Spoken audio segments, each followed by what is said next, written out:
Shaquille O'Neal, the basketball legend, was on his way home from a charity event, his heart light with the satisfaction of giving back. Hungry after the long drive, he pulled into a small roadside diner, a modest place nestled in a quiet town. As Shaq stepped inside, his imposing frame seemed to fill the room. He wasn't looking for attention, just a meal to recharge. On his head rested a red cap with bold white letters spelling MAGA, Make America Great Again. The cap, seemingly innocuous to him, caught the dim light of the diner. Shaq thought little of it as he slid into a booth and picked up a menu, enjoying the anonymity the small town offered. But the peace didn't last long. At a nearby table, a group of rough-looking men sat talking quietly, their eyes drifting toward Shaq. They began whispering, smirking, and exchanging glances that carried an edge. Finally, one of them, a wiry man with piercing eyes, stood up and strode toward Shaq's table. "Hey, big guy," the man sneered, his tone dripping with challenge. "That hat of yours, you really think you have the right to wear it around here? It's not exactly welcome." Shaq looked up, his calm yet piercing gaze meeting the man's. His voice was even, but his words carried the weight of conviction. "It's my hat. My choice. This is a free country. If you don't like it, that's your problem." The man didn't back down. Instead, he raised his voice, drawing the attention of everyone in the diner. The tension in the room thickened as the rest of his group turned toward Shaq, their postures shifting to something more confrontational. Another man, burlier and more aggressive, joined in. "You think you're special, huh? Wearing that hat here like you own the place. Just because you're tall and famous doesn't mean you can do whatever you want." Shaq sighed and slowly stood up. His towering figure immediately made the second man hesitate, but Shaq's demeanor remained calm. He didn't want trouble, but it was clear the group wasn't going to let him enjoy his meal in peace.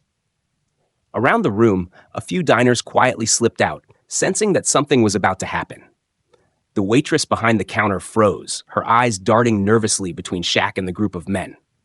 The atmosphere in the diner had shifted entirely, teetering on the edge of chaos. The bikers closed in, their voices rising as they hurled insults and provoked Shaq. Despite his size and strength, Shaq knew better than to escalate the situation. He stood firm but silent, his imposing presence alone enough to keep the men from advancing too quickly. The leader of the group leaned closer, his sneer turning into a malicious grin. "What's the matter, big guy? Don't think your size is going to save you here." Another man stepped forward, cracking his knuckles. "Yeah, this ain't the court. You don't get special treatment just because people know your name." For a moment, it seemed like a fight was inevitable. Shaq's hands clenched at his sides, his patience wearing thin. Then, a voice cut through the tension, calm, steady, yet commanding. "That's enough," the voice said, carrying an authority that made the bikers pause. From a corner of the diner, a man rose to his feet.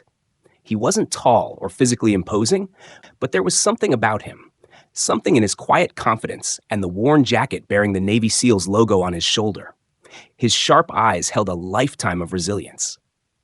"What are you trying to do?" the man asked, his voice steady but firm. "Harass a man over a hat?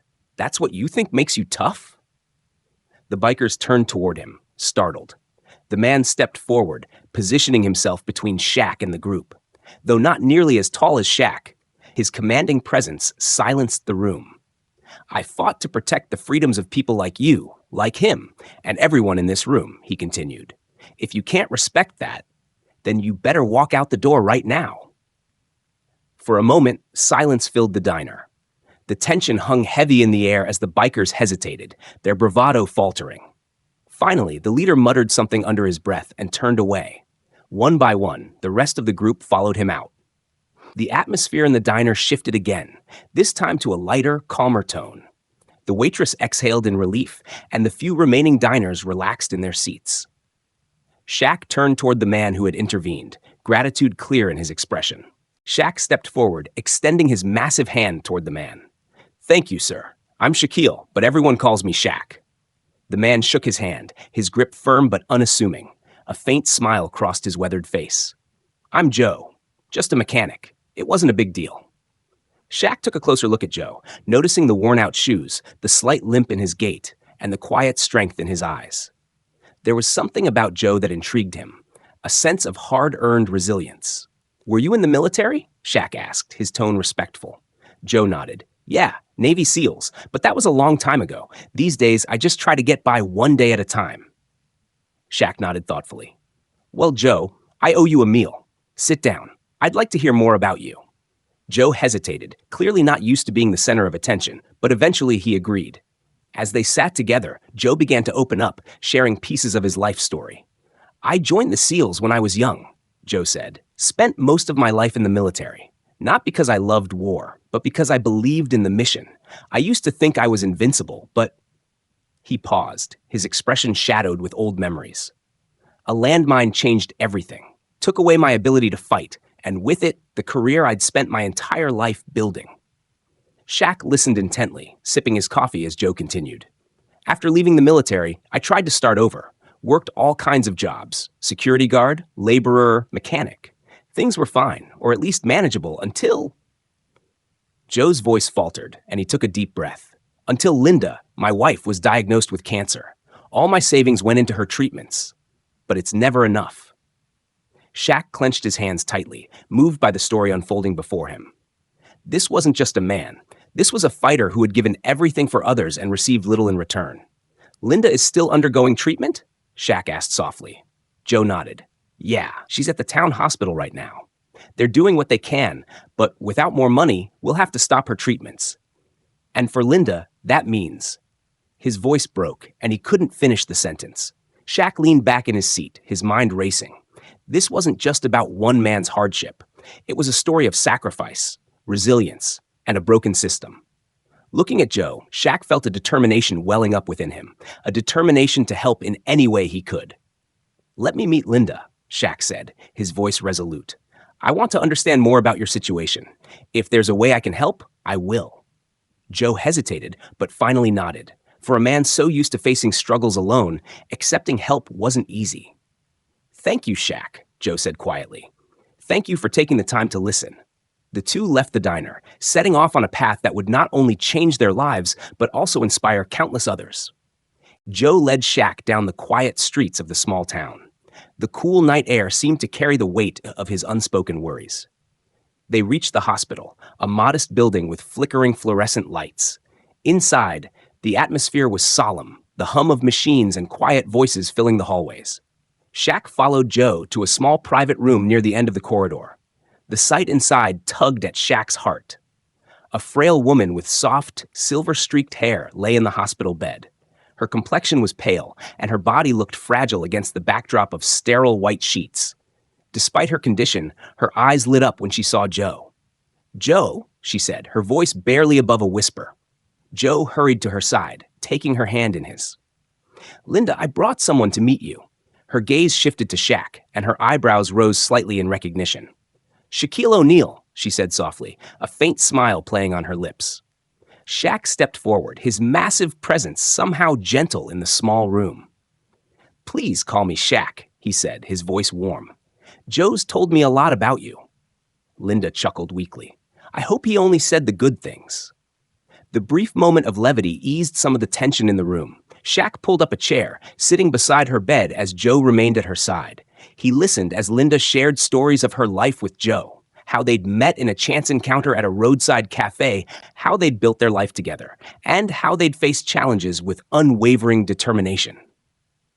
I've always believed in him, Linda said, her eyes glistening with emotion. Joe's the kind of man who gives everything to others. He doesn't ask for much in return. I just wish I could give him more time. Her words hit Shaq hard. He glanced at Joe, who was trying to stay composed, but the pain in his eyes was undeniable. Before leaving, Shaq promised to visit again. As they walked out of the hospital, Shaq placed a hand on Joe's shoulder. We're going to find a way to make this right, he said firmly. The next morning, Shaq woke early in his hotel room, his mind racing with ideas. He knew he couldn't solve all of Joe and Linda's problems, but he was determined to try. He spent hours making calls, reaching out to contacts in the media, charitable organizations, and even some old teammates. By midday, Shaq had a plan. First, he arranged for a sizable personal donation to cover Linda's immediate medical expenses.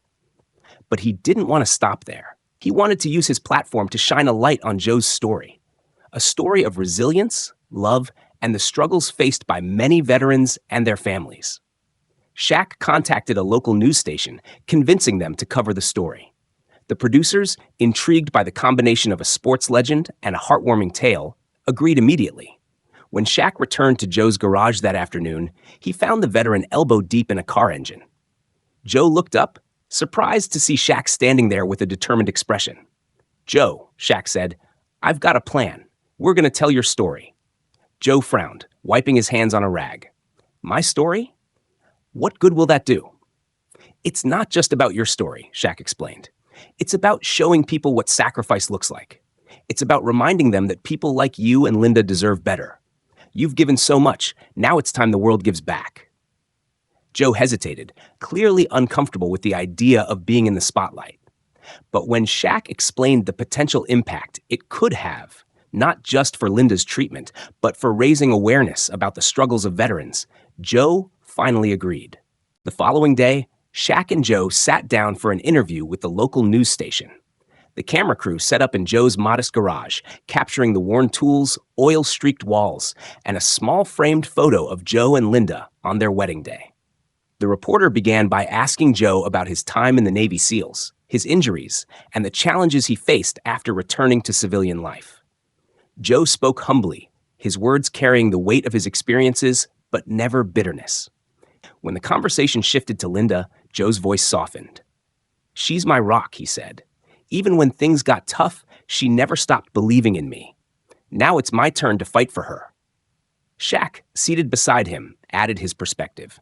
"Joe represents so many unsung heroes out there, people who give everything for their country and come back to face battles most of us can't imagine.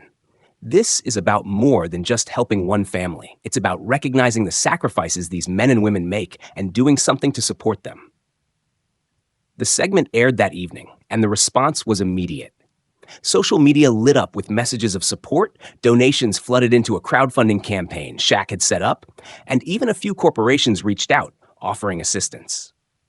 But for Shaq, the most rewarding moment came when Linda called him later that night. Her voice, though weak, carried a warmth that touched his heart. "Shaq," she said, "I don't know how to thank you. You've given us hope when we thought there was none left." Shaq's voice was gentle but firm. "You don't need to thank me. Just focus on getting better. Joe and I will take care of the rest." The journey wasn't over, but for the first time in a long while, Joe and Linda felt like they weren't fighting alone. Days passed, and the impact of the news story grew larger than anyone expected. Donations surged beyond the original goal, and offers of support from nonprofits, veteran organizations, and even strangers poured in. People from across the country were moved by Joe and Linda's story, and messages of encouragement flooded their inbox. One afternoon, as Joe was working on a battered old pickup truck in his garage, he heard the distinct rumble of a large engine outside. Wiping his hands, he stepped out to see a sleek black SUV pulling up to the curb. The door opened, and out stepped a tall, sharp-dressed man with a friendly smile. He approached with confidence and extended his hand. "Joe, right?" the man said, gripping Joe's hand firmly. "Name's Tyler Grant. I'm the Director of Operations at Patriot Home Builders. We saw your story on the news." Joe's eyes narrowed with suspicion. "Yeah, I remember. What can I do for you?" Tyler's smile widened. "Actually, it's about what we can do for you. Our company builds accessible housing for veterans. We've seen how you've been carrying so much on your shoulders, and we think it's time you had a little help." Joe tilted his head, unsure where this was going. "We'd like to renovate your house," Tyler continued. "Upgrade it to make it easier for Linda to move around, install a walk-in shower, widen the doorways, and add a stair lift so she won't have to struggle anymore." For a moment, Joe stood speechless. His mind raced with conflicting thoughts. Pride and gratitude battled within him. "Look, I appreciate the offer, but I'm not a charity case," he said, his voice edged with stubbornness. "Joe," Tyler said, his tone calm but firm, "this isn't charity. This is respect. You've given everything for your country, for your family. Let us give something back. It's not just for you, it's for Linda too." Joe glanced at the garage, then toward the small house behind it. Memories of Linda struggling to climb the front steps played in his mind. His jaw tightened, and for a long while he didn't speak. Then, with a deep breath, he gave Tyler a nod. "All right," Joe muttered, his voice thick with emotion. "But you'd better do it right." Tyler laughed, clapping Joe on the back. "That's a promise." The next week, construction trucks, workers, and volunteers arrived at Joe's house. The quiet street that had seen only the sounds of passing cars was now alive with the hum of drills, the thud of hammers, and the occasional shout of "Lift it higher!" At first, Joe kept his distance, standing in the garage with his arms crossed, watching like a hawk. It wasn't easy for him to let strangers tear apart his home, but slowly his wariness faded. He saw how carefully the workers measured each cut, how thoughtfully they installed every rail and support. Shaq visited often during the renovation. On one visit, he spotted Joe helping one of the construction workers unload lumber from a truck. "Joe," Shaq shouted, grinning as he approached. "You can't just sit back and watch, huh?" Joe chuckled, wiping sweat from his brow. "Can't help it, big man. You know how it is." Shaq shook his head, laughing. "Yeah, I know. But this time, you're supposed to let them help you." They stood together, watching the workers frame the new wheelchair-accessible ramp leading to the front porch. It wasn't just a physical change. It was a symbol of new possibilities. Later that day, the project manager called Joe over to review some blueprints. "We're thinking of adding a small garden space out back," the manager said. "Someplace for Linda to sit and get fresh air." Joe's eyes softened. He imagined Linda sitting there, her eyes closed, breathing in the fresh morning air with the sun on her face. It was a small thing, but it mattered. "Yeah," Joe said quietly. "She'll love that." 3 weeks later, the house was ready. The new exterior gleamed with a fresh coat of paint. A smooth concrete ramp led to a wide, newly built porch, complete with a swing bench shaded by a wooden overhang. Inside, everything was brighter, more open. New floors, wider hallways, and a state-of-the-art kitchen had transformed the home into a haven. Joe stood at the front door, his eyes scanning every detail. It wasn't the house he remembered, it was better. His fingers brushed the smooth wood of the porch rail. For the first time in a long time, he felt like he wasn't fighting the world alone. Linda's ambulance arrived that afternoon. It wasn't a hospital discharge, but a day pass visit. Joe had worked with the hospital to arrange for Linda to see the house. Shaq was there too, standing by Joe's side as the paramedics wheeled Linda up the new ramp. Joe knelt down beside her, his face filled with quiet pride. "Welcome home, sweetheart," he said softly. Linda's eyes moved slowly across the porch, taking in every detail. Tears welled up in her eyes, her lips trembling as she gazed at the house she barely recognized. "Is this ours?" she asked, her voice filled with disbelief. "All yours," Shaq said, his grin wide. "And that garden out back? Wait till you see it." The paramedics wheeled Linda inside. Her eyes wandered from room to room, soaking in the bright, open spaces, the smooth floors that wouldn't snag a wheelchair, and the custom shower that didn't require her to climb over a ledge. When she reached the sunlit garden in the backyard, she stopped. Her hand moved to her chest as her breathing grew shallow. "Joe, it's beautiful." Joe bent down, resting his forehead against hers. "Yeah, it is. Just like you." A silence followed, but it wasn't an empty silence. It was peace. That night, Joe sat on the porch swing, gazing at the quiet street ahead. Shaq sat beside him, his frame making the swing creak a little more than usual. "You did a lot today, big guy," Joe said, glancing at Shaq. Shaq shrugged. "Didn't do it alone."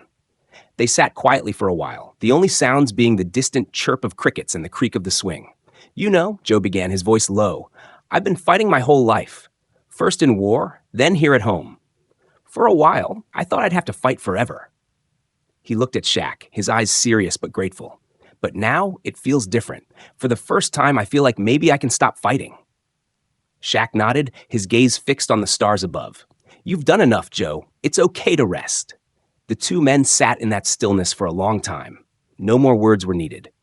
The sun rose slowly, casting golden beams through the wide windows of Joe and Linda's newly renovated home. It was a quiet morning, but this time, the quiet wasn't heavy. It wasn't the kind of silence that suffocates. It was the kind of stillness that feels like peace. Joe sat at the kitchen table, cradling a steaming cup of black coffee in his hands. The warm aroma filled the room, mingling with the faint hum of the refrigerator. His eyes wandered to the hallway, where sunlight poured in from the garden windows. He heard the familiar hum of the stair lift. The soft whirring sound had become something of a comfort to him now. It wasn't a reminder of Linda's condition. It was a sign of freedom. She didn't need him to carry her up and down anymore. She could do it herself. Moments later, Linda appeared at the kitchen entrance, her wheelchair gliding smoothly on the wide, polished hardwood floor. She was wearing a light blue cardigan, and her hair, though still a bit thin from the treatments, had grown back just enough to catch the morning light. Her eyes met Joe's, and she smiled. Not a small, polite smile, but one of pure joy. "Morning, soldier," she said, her voice carrying a teasing warmth. Joe grinned. "Morning, General." Linda rolled up to the table, her hands on the wheels with practiced ease. She glanced at the coffee pot on the counter. "Pour me a cup, will ya?" "Already on it," Joe replied, rising from his chair. He poured her a fresh cup, placing it in front of her with a wink. She wrapped her fingers around the mug, savoring the warmth. For a while, they sat there in comfortable silence, sipping their coffee. No words were needed. But Linda's gaze lingered on him for longer than usual. Joe noticed and raised an eyebrow. "What?" he asked. Linda tilted her head, her eyes narrowing in mock seriousness. "You look relaxed," Joe chuckled. "Yeah, well, maybe I finally figured out I'm not made of stone." Her smile widened. "Took you long enough." They both laughed, their voices filling the room like a melody that had been missing for too long. Joe spent the afternoon in the backyard, working on the small raised garden beds that had been built during the renovations. Rows of fresh soil lined the wooden frames, ready for seeds. It wasn't much, but it was theirs. He knelt in the dirt, his calloused hands smoothing the soil, pressing it down with care. He heard the sound of the back door opening and saw Linda wheeling herself out onto the new garden path. The garden was designed with her in mind. Wide stone paths let her move her wheelchair through the plants, and the beds were raised high enough for her to reach from her chair. "You gonna plant those tomatoes, or are you just gonna stare at the dirt all day?" she called out, her eyes twinkling. Joe shook his head, smiling to himself. "I'm getting there, woman. Patience." Linda rolled up next to him and watched as he planted the first seed. She reached out, her fingers brushing the soil. For a moment, she just sat there, feeling it between her fingers, her eyes distant. Joe glanced at her, noticing the faraway look on her face. "Hey," he said softly, his tone gentle. "You all right?" She nodded, blinking back tears. I missed this, feeling the dirt, smelling it. It's silly, I know." Joe leaned forward, resting his forearm on his knee. "Ain't silly at all," he said, his voice firm. "You've been cooped up in hospitals for too long. This is living." Linda reached for his hand, their fingers locking together in the dirt. "Yeah," she whispered, her voice thick with emotion. "This is living." Joe squeezed her hand, feeling a sense of peace he hadn't experienced in years. It was simple, these moments, but they held more meaning than anything else. The sun hung low in the sky, casting long shadows across the garden, but for Joe and Linda, it was the beginning of something new, something they could nurture together. That evening, Joe heard a knock on the front door. He wiped his hands on a rag and walked to the door, still in his old work jeans and a faded flannel shirt. When he opened it, he was surprised to see Shaq standing there, grinning like a kid with a secret. "Big man," Joe said with a laugh. "Didn't expect you today." Yeah, I know," Shaq said, stepping inside. "But I got something for you." He waved over his shoulder, and two men in delivery uniforms rolled in a large wrapped package on a dolly. It was about 6 feet tall and covered in thick brown paper. They wheeled it into the living room and set it carefully against the wall. Joe raised an eyebrow, glancing from the package to Shaq. "What's this?" Shaq grinned wider, like he'd been waiting for this moment all day. "Open it."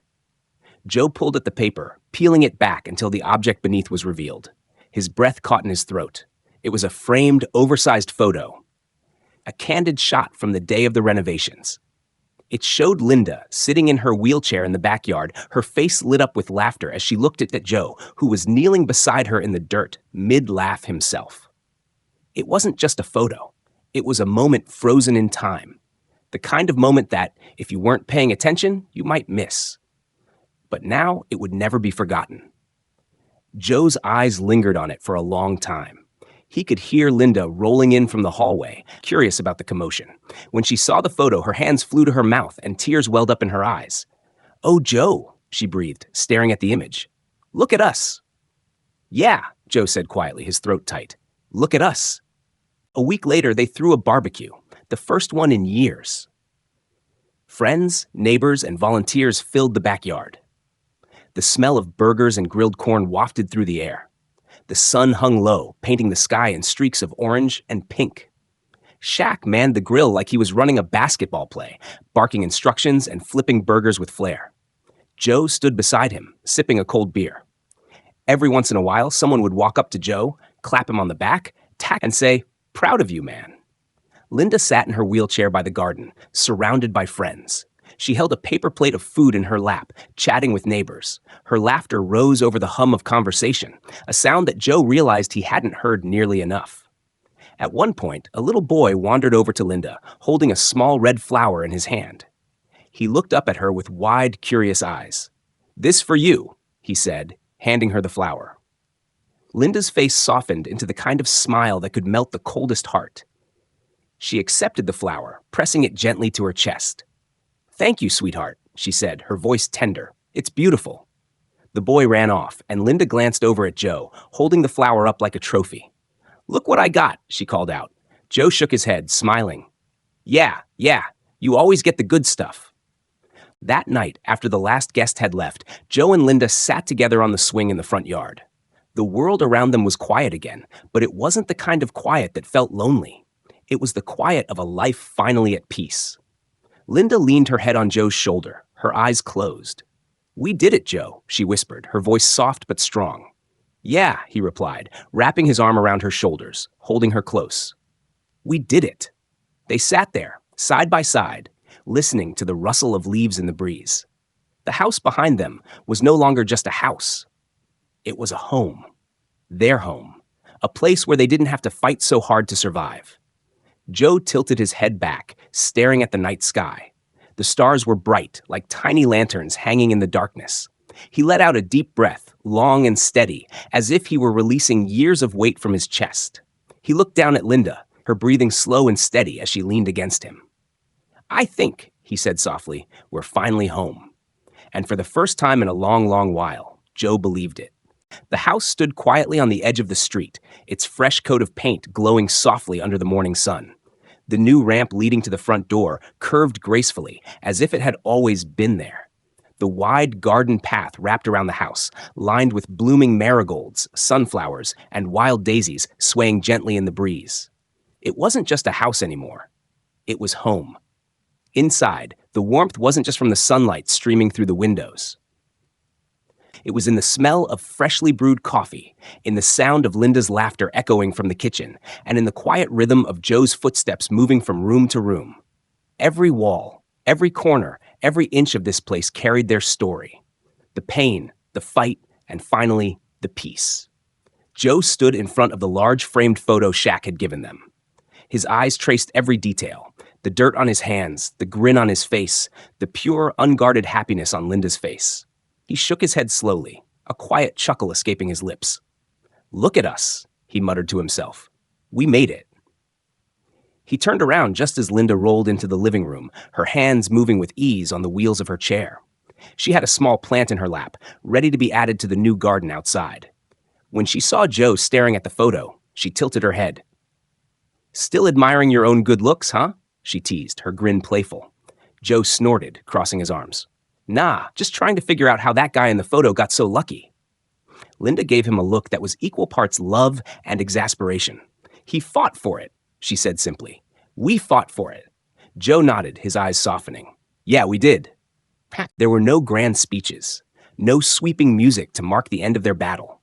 But maybe that's how life works. Victories don't always come with applause.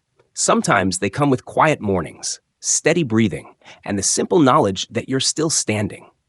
They walked, or rather, Joe walked and Linda rolled, outside to the garden. The sun was warmer now, casting a golden glow on everything it touched.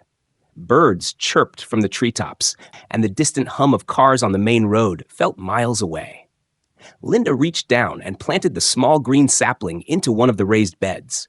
She patted the soil with her hands, her fingers pressing it down gently, like she was tucking it in for bed. "Another one for the garden," she said, brushing the dirt off her hands. Joe crouched beside her, watching her work with quiet admiration. Her hands, though thinner than before, were strong. Her eyes, once dulled by exhaustion, now sparkled with life. He reached over, sliding his hand over hers, his thumb tracing gentle circles on her knuckles.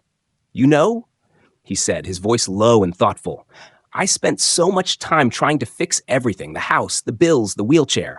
Like if I just fixed enough, everything would be okay." Linda turned her head toward him, her gaze steady and knowing. "And?" she asked. Joe sighed deeply, looking down at their hands intertwined in the dirt. "And I realized not everything's supposed to be fixed. Some things just need to be lived with. And that's okay too." Linda leaned toward him, resting her forehead lightly against his. "Took you long enough," she whispered, her breath warm against his cheek. They stayed like that for a moment, unbothered by time. It didn't matter how long it took to get here. What mattered was they got here. As the days passed, life found its rhythm again. It wasn't perfect, but it was theirs. Joe went back to work part-time, not because he had to, but because he wanted to. For once, it didn't feel like a punishment. It felt like a choice. Linda, too, found new purpose. She started volunteering with an organization that helped people with mobility challenges. Her story, their story, inspired others to fight for their homes, their dignity, and their hope. The house, once broken, was now a reflection of them. Strong, weathered, but standing. Every scratch on the floor, every nail in the wall, every new coat of paint had a story behind it. It wasn't about perfection. It was about persistence. One night, they sat together on the swing in the front yard, just like they had on the night of the barbecue. The stars flickered like distant lanterns in the sky. Linda leaned her head on Joe's shoulder, her breathing soft and steady. "You ever wonder if this is it?" she asked, her voice a gentle murmur. Joe glanced at her, his brow furrowed. "What do you mean?" "Like, if this is as good as it gets," she replied, her eyes on the sky. "If this is the end of the road." Joe tilted his head back, letting out a slow breath as he gazed at the stars. He thought about it for a while before speaking. "If it is," he said slowly, "then I'm good with that." Linda glanced up at him, her eyes full of warmth. "Yeah?" "Yeah," he nodded, looking down at her. "Because for the first time in a long time, I'm not waiting for something to break. I'm just here with you. That's enough for me." Linda smiled, her eyes shining with something more than love. It was peace. They sat there in the stillness, side by side, the quiet no longer a burden but a gift. Joe felt his chest rise and fall with every breath, each one slow, steady, and full of gratitude. Because sometimes home isn't just a place. It's the person beside you when everything else crumbles. It's the laughter you thought you'd never hear again. It's the dirt on your hands after planting something new, something that will grow. And for Joe and Linda, that was enough. It was more than enough. Thank you so much for taking the time to listen to this story.